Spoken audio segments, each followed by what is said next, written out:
Hello, buddy.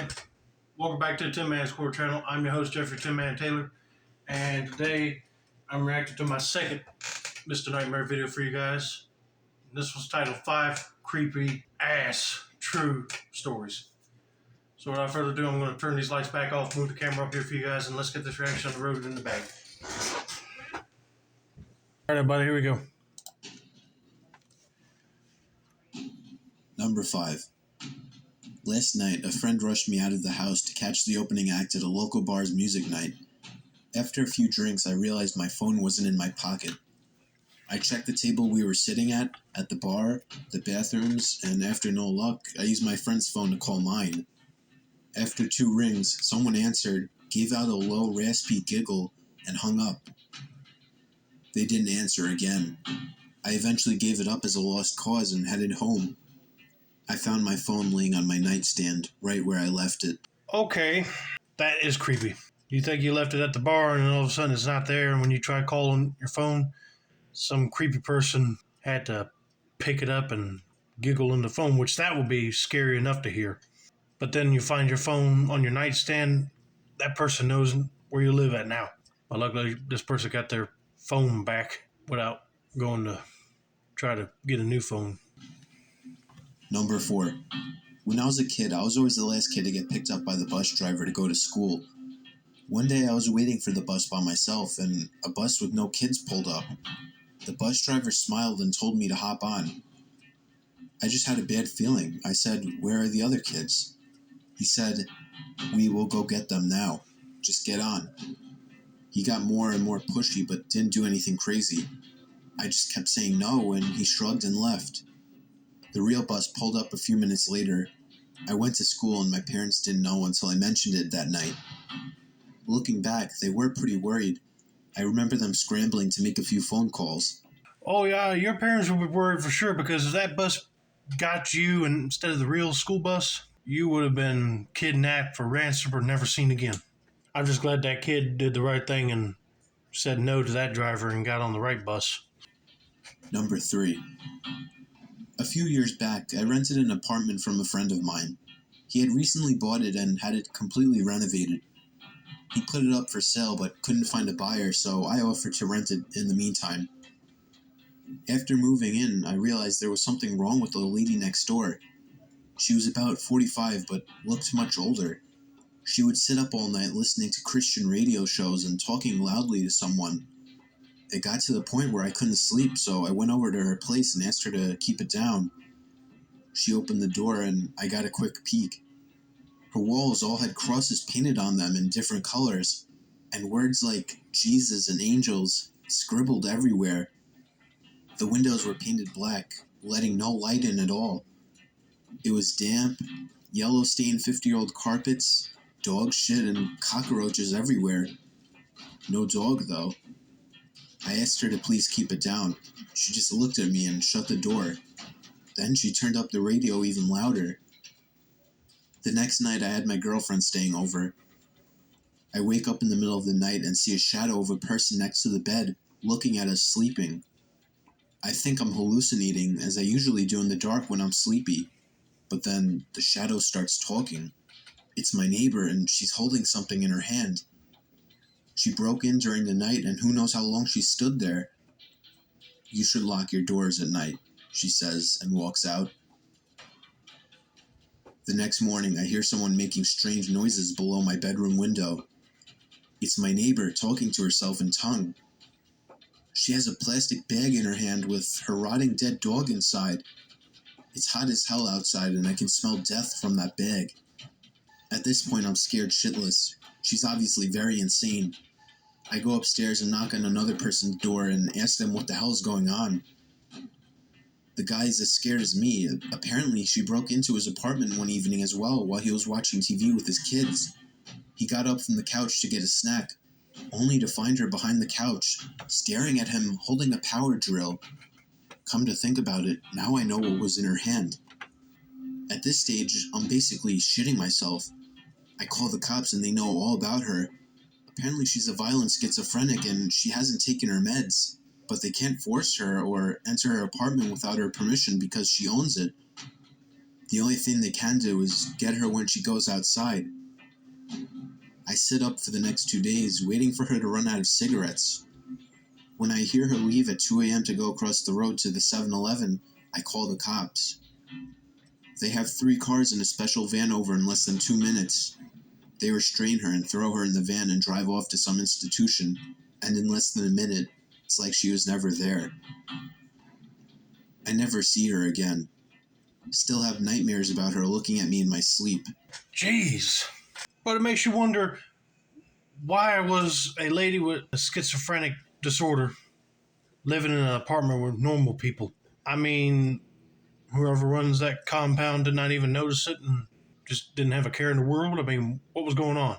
Because that ain't normal for somebody just to break into your apartment while you're either watching TV with your kids or sleeping. That's really disturbing.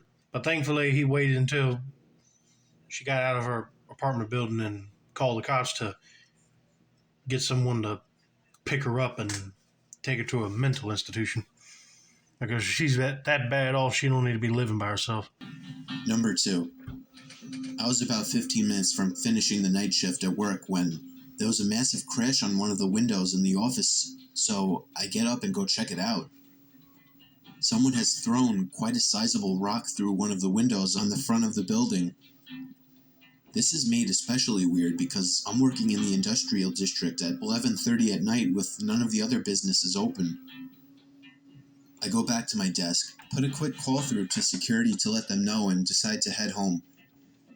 As I'm leaving the building, I'm freaking myself out about it more and more and end up running to my car, getting in and taking off. I'm almost home and I've started to calm down a bit when I realize that I didn't unlock my car when I got in. It had been unlocked the whole time. I do a quick check with my hand in the back seat for any possible murderers that might be hanging around there, but there's nothing there. Fast forward about 30 minutes. I've called a friend of mine who says he's out drinking, so I decide I'm going to join him. I jump on my bicycle and start riding over. I'm doodling along the road on my bike. It's a nice night and I'm in no big rush, just enjoying the moonlight when I hear someone riding behind me. I straighten up and stick to one side of the road. He passes me really slowly, and when he's right beside me, he shoots me a smile, and I can describe it as purely insane. I kind of flinch and am taken aback as he rides on. That's when I realize he's riding my mom's bike. Needless to say, I sprint the hell home. When I get there, sure enough, her bike is missing and one of my car's doors is open. The back left one. I was driving and had no need to open that door. Before you left your place of business, he should have checked his car thoroughly before he took off, because that guy was just waiting for him to go to his home and take something, and it had to be his mother's bike. And he was giving a creepy grin to show that he got his mother's bike and he was happy about it. That would freak me the hell out. But at that point, when he got back home, he should have called the cops and told them which direction that guy was going. And maybe they can stop him and get the bike back. At that point, he'd probably be long gone. And probably either sold it or thrown it away, just trying to get rid of it. You never know. But that guy must have been hiding real good. He might have been hiding behind the passenger seat somewhere, like curled up into a ball or something. But that guy was really slick about it. Number 1. I worked at a campground on night shift, 12 a.m. to 8 a.m. every night. It wasn't bad. I would bring in my PS2 and game a good portion of the night, only having to deal with 1 or 2 people on busy nights. It was just me in this little 8-foot by 8-foot shack, with nothing around but dark all night. My first week there, the other third shift guy who was quitting told me about this payphone a few feet from the shack where I worked. He said it rang every night at 4:17 a.m., just once. It was probably just an automated test call, he guessed. He's never answered it himself. I go for a few months with the job. It was the middle of the summer, so most nights I had the windows closed, so I couldn't hear the payphone go off. Mid-August, I started leaving the windows open during the night. Sure enough, at 4:17 a.m. every morning, The phone would ring once. The ring even sounded creepy, like the payphone was submerged in water and then put where it sat. One night I got up the nerve to answer it. I set an alarm at 4:15 and would go wait at the phone until it rang. When it did, I answered it, but there was no sound, just dead air like someone was on the other line. And would go wait at the phone until it rang. When it did, I answered it, but there was no sound, just dead air like someone was on the other line but wasn't answering.